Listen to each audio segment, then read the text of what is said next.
तो दोस्तों CPI report को यहाँ पर ओवर हुए मार्केट में 18 घंटे हो चुके हैं और इस 18 घंटों का ये इम्पैक्ट आया है कि तकरीबन पिछले 22 दिन में पहली बार बीटीसी का डोमिनेंस ब्रेक हुआ है। दोस्तों हमारी हर वीडियो का मकसद आपको एजुकेट करना होता है। ये देखें 59.86 का फिगर देखने के लिए जो ऑडियंस थी वो समझ लेके तरस गई थी। तो आज इस सीपीआई ने कम से कम बीटीसी को थोड़ी सी जरा पहुंचाई है नेगेटिव वे में, और कुछ यहाँ पर मजीद मालूमात मैं आपके साथ आगे चल करके शेयर करने वाला हूँ मार्केट के हवाले से। तो ऐसे में दोस्तों आपने क्या करना है, वीडियो को करना है लाइक, चैनल को करना है सब्सक्राइब। अगर आप चाहते हैं कि आने वाले दिनों में आपसे हमारी किसी भी वीडियो का नोटिफिकेशन मिलता हो तो बेल आइकन के बटन के साथ साथ ऑल के बटन को भी क्लिक कर दीजिएगा। तो दोस्तों अभी तकरीबन सीपीआई के इम्पैक्ट को खत्म होने में 28 से 30 घंटे बाकी हैं। याद रखिएगा कि जब कोई रिपोर्ट्स आती हैं तो हमें फंडामेंटल के ऊपर यकीन करना पड़ता है, टेक्निकल से हमें अपनी तवज्जो वक्ती तौर के लिए हटानी पड़ती है। फंडामेंटल हमें ये बता रहे हैं कि कैपिटलाइजेशन तेजी से अल्ट कॉइन की तरफ गई है और हमने बड़े दिनों बाद 60 जो परसेंटेज थी डोमिनेंस की उसको ब्रेक होते देखा है और तकरीबन काफी लंबे अरसे के बाद 18 दिन के बाद आज इथेरियम ने भी हमें एक बड़ा हाई दिखाया। करीब 2800 के करीब हम रहे 2794। तो गाइस यहाँ पर बहुत से अल्ट कॉइन्स जो मिडनाइट में मुसलसल एक हाइट यहाँ पर पकड़ते रहे वो यहाँ पर अब डंप कर रहे हैं। ठीक है जी, तो यहाँ पर हमें मार्केट में बीटीसी की कंडीशंस को तो वॉच करना ही है, इसके साथ साथ आल्ट के लिए इथेरियम की परफॉर्मेंस देखी जाएगी। आपने मेरे मुंह से बड़ी दफा सुना हुआ है कि बीटीसी के लेवल को फॉलो करके लेकिन अब जो मार्केट की कंडीशन हुई है 3.5 साल बाद एक नया लेवल देखने को मिल रहा है और वो ये है कि इथेरियम लेकर के दोस्तों चलेगा आल्ट कॉइन को, जहां पर यानी कि मैं ये आपको इतनी बड़ी पोजीशन बता रहा हूँ, इतना बड़ा समझ ले सिग्नल है आपके लिए कि इससे बड़ी कोई बात नहीं हो सकती। इथेरियम डाउन करेगा तो आल्ट कॉइन डाउन करेंगे, बीटीसी पंप करेगा तो आल्ट कॉइन में कोई मूवमेंट नहीं आने वाली क्योंकि बीटीसी अकेला डोमिनेट कर रहा है।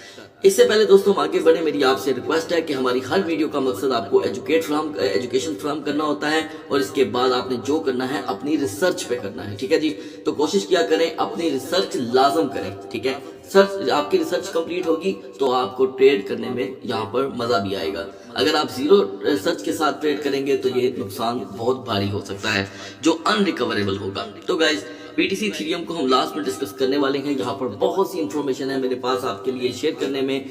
बिहाइंड द स्क्रीन दोस्तों रेस लगी हुई है इस वक्त ईटीएफ की। 3 टोकन में से किसी की भी खबर कभी भी आ सकती है। एक्सआरपी, सोलाना, बोंग, यहाँ पर एक कभी टॉप 3 के अंदर समझ ले डोज भी आ जाता है, कभी डोज भी निकल जाता है। खैर तो गाइस मैं यहाँ पर देख रहा हूँ कि गोल्ड मार्केट ने तेजी से अपने आप को रिकवर किया। कल जब सीपीआई रिपोर्ट आई तो गोल्ड मार्केट में $35 पर आउंस की कमी हुई जो अब यहाँ पर रिकवर हो चुकी है, बल्कि $12 प्लस हो गई है। तो सीपीआई फिलहाल मार्केट को टफ टाइम नहीं दे सकी। उल्ट मार्केट के लिए जहां पर वॉलेटिलिटी आई वो भी पॉजिटिव वे में और एक मुद्दत के बाद हमने ये सब देखा है। अब बात करते हैं दोस्तों एक्सआरपी की। हमारी एक्सआरपी की पोजीशन जो फ्रेश पोजीशन थी वो है 2.30 की, लेकिन मार्केट यहाँ पर क्योंकि एक्स्ट्रा वॉलेटाइल नहीं हुई, लेकिन मैं फिर भी 2.30 के साथ जाना चाहूंगा। अब आते हैं बीएनबी पे। बीएनबी की हमारी सपोर्ट थी दोस्तों 670 से 688 की और आपको बताया गया था कि आप 688 से 690 से शॉर्ट ट्रेड ले सकते हैं $5 से $10 की। यहाँ पर 100% बीएनबी ने हमें एक शॉर्ट का लेवल दिया और हमने लो देखा 690 के बाद तकरीबन 679 का। उसके बाद बीएनबी दोस्तों कंट्रोल नहीं हुआ। बीएनबी ने अभी यहाँ पर मेजर हाई प्रोवाइड कर दिया है, ठीक है, और वो है 724 का। यहाँ पर बीटीसी अगले 45 बीएनबी की बात कर रहा हूँ, बीएनबी अगले 45 मिनट तक 705 में दोस्तों अगर अपनी पोजीशन नहीं बना पाता तो हम 690 तक का इसमें लो देख सकते हैं और इसकी सपोर्ट अभी कोई बनती हुई दिखाई नहीं दे रही कहीं भी, क्योंकि जिस टोकन को पंप होते 18 घंटे हो गए हों उसकी सपोर्ट का जज करना बड़ा मुश्किल होता है।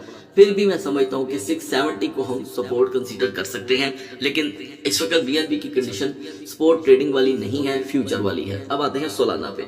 सोलाना की गाइस हमारी सपोर्ट थी 187 एंड रेजिस्टेंस 196.50। सोलाना ने हमें जो मेजर लो प्रोवाइड किया वो 192.80 का था, हाई रहा 198 का। $5 से ज्यादा सोलाना ने कोई मूवमेंट नहीं की दोस्तों।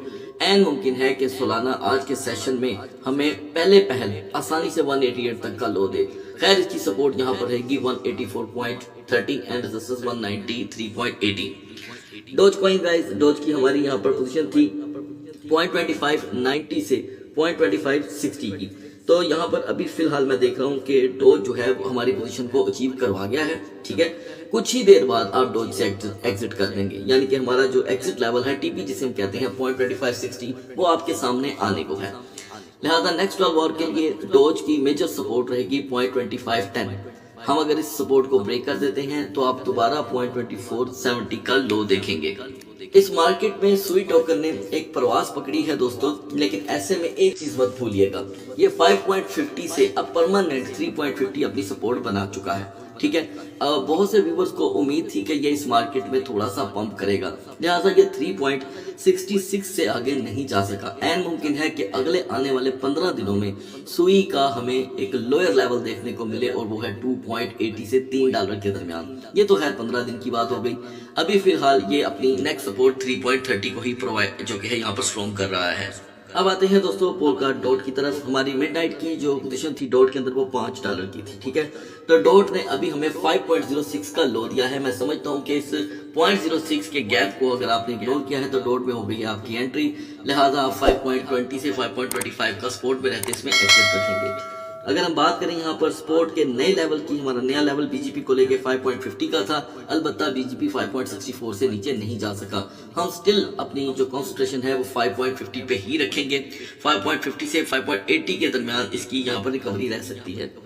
इसके बाद दोस्तों यूनिस्वैप के लिए हमें 9.60 की रेजिस्टेंस पे 45 मिनट का टाइम चाहिए था, जो हमें मिला। और मॉर्निंग में यूनिस्वैप ने हमें हाई दिया है 10.13 का। याद रखिएगा कि यूनिस्वैप 10.10 से 10.18 की रेजिस्टेंस नहीं दे पा रहा।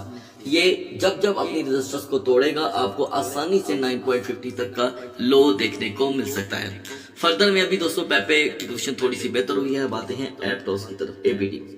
एबीडी की हमारी कंडीशंस जो थी दोस्तों वो मार्केट के अकॉर्डिंग बहुत टफ थी कि हमें 5.90 की रेजिस्टेंस अगर ब्रेक करती है मार्केट तो हम आराम से 5.75 का लो देखेंगे। अलबत्ता यहाँ पर जो एप्टस है उसने मॉर्निंग में अपनी पोजीशन को 6.30 तक लेकर के गया नॉन स्टॉप और रिवर्स गियर लगाए बगैर। अभी मैं यहाँ पर देख रहा हूँ कि एप्टस को हर सूरत $6 की पोजीशन को यहाँ पर प्रोटेक्ट करना है। इसकी ये प्रोटेक्शन जाया जाती है तो ज़हन में रखिएगा कि 5.70 पे दोबारा इसकी वापसी हो सकती है।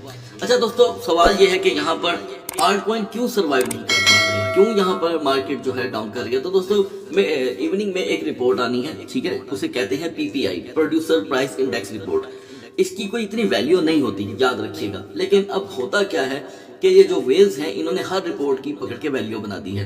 तो शाम 6 से 7:30 के दरमियान ये रिपोर्ट आएगी। देखिए ये अगर इतनी कोई वैल्यूएबल होती तो मैं इसके लिए एक तहरीर भी आपके साथ यूज करता, लेकिन हमने मार्केट के अंदर एक नया आज डोर ओपन होते देखना है और वो है 6 से 7:30 के दरमियान। एनीवे इसके लिए थोड़े जो कि है अलर्ट रहिएगा।